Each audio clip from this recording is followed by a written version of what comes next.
আমার ডিভোর্স হয়েছে আজ সকালবেলা, আর আমার স্বামী নতুন বউ নিয়ে হাজির হয়েছে বিকেলবেলাতেই। আমি এখন পর্যন্ত বাড়ি থেকে আমার জিনিসপত্র বা আমার ছেলেটাকে নিয়ে এখন পর্যন্ত যাইনি।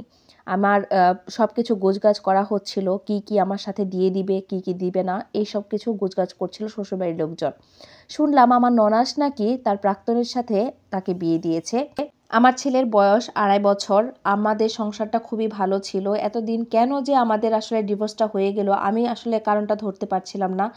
যখন আমার হাসব্যান্ড ডিসাইড করেছে যে আমাকে ডিভোর্স দিয়ে দিবে, তার আগে থেকে প্রায় মাসখানেক আগে থেকে সে শুধু আমার ভুল ধরতো বা দোষ ধরতো। আমি বুঝতে পারতাম না সে কেন এমন করে। আমি ভাবতাম হয়তো যে বাচ্চা ছোট, আমি তাকে সময় দিতে পারি না, বা আমি সাংসারিক কাজ করতে করতে অনেক বেশি ব্যস্ত থাকি, বা সাজগোজ করতে পারি না। আমার সব কিছুতে পরিবর্তন এসেছে বলে হয়তো সে আমাকে এরকম ইগনোর করছে, এরকম ভাবতাম। কিন্তু আসলে সে কী কারণে এরকম করতো, আমি মানে কোনো কারণে আমি অনেক চেষ্টা করেছি আমার দোষগুলো খুঁজে বের করার জন্য, কিন্তু আমি খুঁজে পাচ্ছি না আমার দোষগুলো কেন যে মানে এরকম করতো সে, আমি বুঝতে পারতাম না।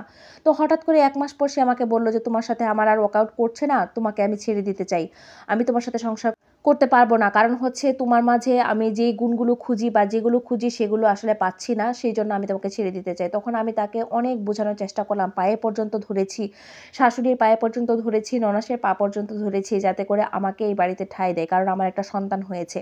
কিন্তু তারা কেউই আমার কথা শুনেনি। আমি তখন ভাবতাম কি হয়তো আমার মাঝে অনেক খামতি আছে, আমি আমাকে ভালোভাবে প্রেজেন্ট করার জন্য, আমার দোষগুলো ঢাকার জন্য অনেক অনেক চেষ্টা করেছি, শাশুড়ির মন জোগানোর জন্য চেষ্টা করেছি। দিন রাত কাজের বুয়ার মতো খাটতাম, ছোট একটা বাচ্চাকেও সময় দিতে পারতাম না, এরকম একটা অবস্থা ছিল। কিন্তু তারপরেও তারা আমার শুধু দোষই ধরতো। তো 1 মাস পর আমি আসলে বুঝতে পারলাম যে তারা কেন এরকম করতো। কারণ তারা তো তলে তলে সব কিছুই ঠিক করে ফেলেছিল, কারণ তারা তাদের ভাইয়ের বিয়েটা পর্যন্ত ঠিক মানে দিয়ে ফেলেছিল তার প্রাক্তনের সাথে, যাতে করে তারা আমাকে বাসা থেকে বের করে তার ওই প্রাক্তন কে নিয়ে আসতে পারে, যে এখন তার বর্তমান স্ত্রী।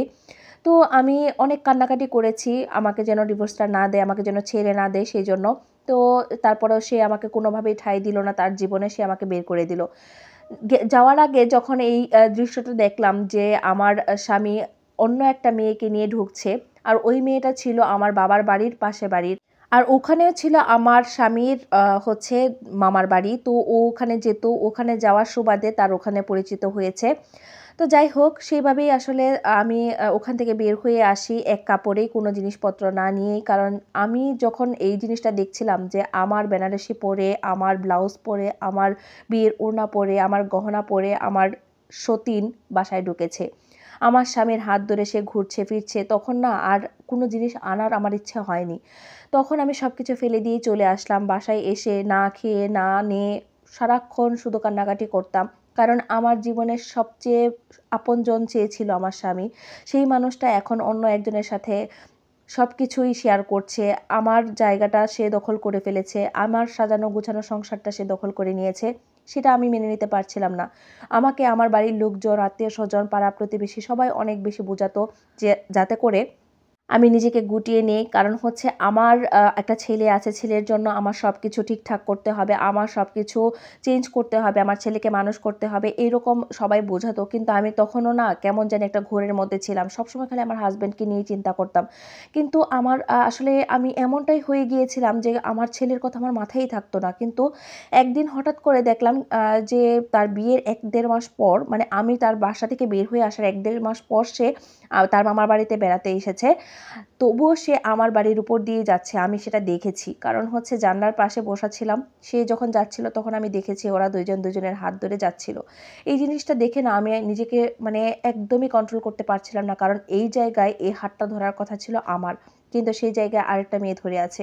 তখনই ডিসাইড করলাম যে এর জন্য তো আসলে কেঁদে আর আমার লাভ নেই, বা এর জন্য চোখের পানি বা ওর জন্য একটা সেকেন্ড আমার ব্যয় করা উচিত নয়। শুধুমাত্র আমার ছেলের জন্য ব্যয় করা উচিত। তো সেদিনের পর থেকে আমি তাকে ভুলে গিয়েছি। মানে মনে থাকলেও তাকে আর মনে করি না। এখন আসল টুইস্টে আসি, সেটা হচ্ছে তার স্ত্রী নাকি তাকে ডিভোর্স দিয়ে চলে গিয়েছে। এখন সে নাকি আমাকে নিতে চায়। একে ওকে তাকে ধরছে আমাকে নিয়ে যাওয়ার জন্য। এখন আপনারাই বলেন আমার কি যাওয়া উচিত? আমি তাকে বলেছি যে, যে ব্যক্তি আরেকজনকে পেয়ে আমাকে ছেড়ে দিয়েছে, সন্তানের খোঁজ পর্যন্ত নেয়নি এই কয়েক বছরে, তাকে আমি কিভাবে আমার জীবনে দ্বিতীয়বার ঠাঁই দিব সে ভাবলো কী করে। তো এই গল্পটা থেকে একটা কথাই বলবো, যেই সকল ভাইয়ারা দ্বিতীয় বিয়ে করার প্ল্যান করছেন তারা কিন্তু ভেবেচিন্তে দ্বিতীয় বিয়ে করার সিদ্ধান্ত নেবেন। তার কারণ হচ্ছে প্রথম বউ যে স্যাক্রিফাইসগুলো করে দ্বিতীয় বউ কিন্তু সেই স্যাক্রিফাইস করে না। ইভেন সে যে ছাড়টুকু আপনাকে দিবে বা যতটুকু বুঝবে দ্বিতীয় বউ কিন্তু সেটা বুঝবে না, আপনাকে কিন্তু ইগনোর করবে, অপমান করবে। তাই ভেবেচিন্তে সবাই সিদ্ধান্ত নেবেন। ভালো থাকবেন। আল্লাহ হাফেজ।